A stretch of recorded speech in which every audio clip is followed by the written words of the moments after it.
Bismillahirrahmanirrahim. Selamat pagi anak-anak. Hari ini di pelajaran geografi kita akan membahas mengenai pendekatan dan prinsip geografi. Pada pertemuan sebelumnya kita membahas mengenai 10 konsep geografi ya. Silahkan kalau yang belum dilihat dulu tugas yang minggu kemarin dan dikerjakan.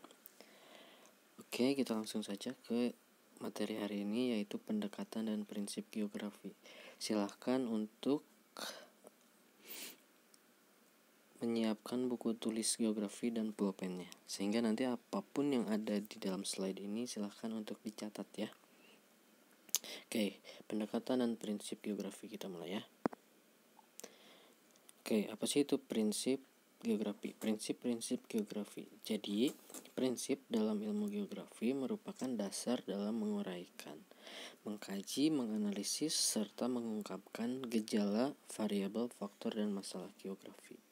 Yang dimana artinya adalah untuk menguraikan, untuk menggambarkan, untuk melukiskan apapun yang terjadi di permukaan bumi atau di dalam geosfer, maka ada prinsip-prinsip tertentu sehingga nanti hasilnya sesuai dengan ilmu geografi, begitu ya. Silakan ditulis, kita lanjut lagi ya. Oke, prinsip geografi tersebut ada 4. Yang pertama ada deskripsi, kedua persebaran, ketiga interrelasi, dan keempat korologi. Kita bahas satu-satu. Oke, prinsip yang pertama ada yang namanya prinsip deskripsi. Jadi apa sih prinsip deskripsi itu? Nah, prinsip deskripsi adalah penjelasan lebih lanjut tentang fenomena geografi atau fenomena yang terjadi di permukaan bumi di dalam geosfer secara detail. Nah, penjelasan ini biasanya disertai dengan peta, tabel, grafik, diagram, dan media lain yang mendukung. Contohnya, penjelasan mengenai persebaran sumber daya alam di Indonesia dilengkapi dengan peta, tabel, ataupun diagram. Maka ketika ada penjelasan suatu masalah yang disertai dengan penjelasan berupa tabel atau berupa peta, maka itu namanya prinsip deskripsi. Begitu ya. Kita masuk ke yang kedua. Namanya prinsip persebaran atau distribusi. Ini artinya bahwa gejala, kenampakan, dan masalah yang terdapat di ruang permukaan bumi, persebarannya sangat bervariasi. Contohnya persebaran gunung api di Indonesia, atau yang lain, misalkan persebaran sumber daya alam tambang di Indonesia.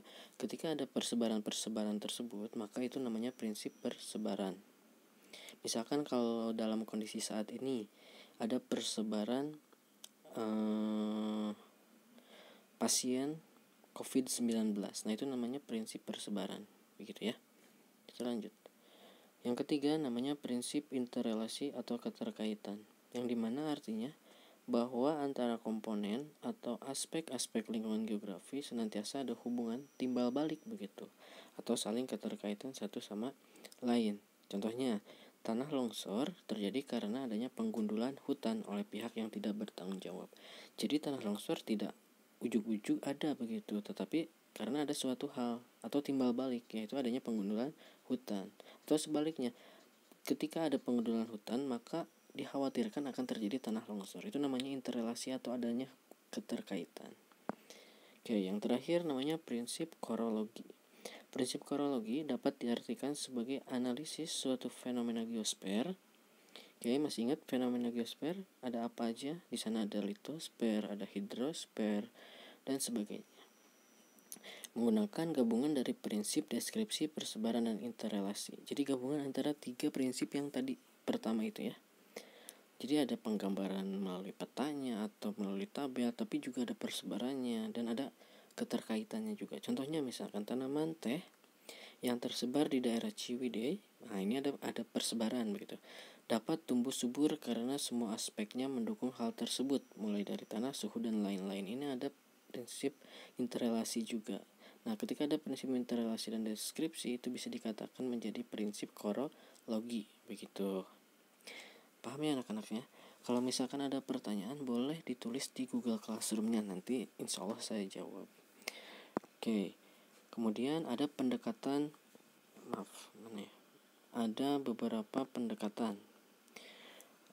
Pendekatan geografi, ya, ini salah judul, harusnya pendekatan geografi. Ada 3, yaitu pendekatan ke ruangan, pendekatan ke lingkungan, dan pendekatan kewilayahan atau kompleks wilayah. Nah, silahkan untuk tugasnya adalah mencari apa yang dimaksud dengan pendekatan ke ruangan, pendekatan ke lingkungan, dan pendekatan kewilayahan. Oke, untuk hari ini saya cukupkan sekian. Semoga kita selalu ada dalam kondisi sehat, baik jasmani maupun rohani, dan semoga coronavirus disease 19 atau COVID-19 ini cepat hilang di permukaan bumi. Oke, assalamualaikum warahmatullahi wabarakatuh.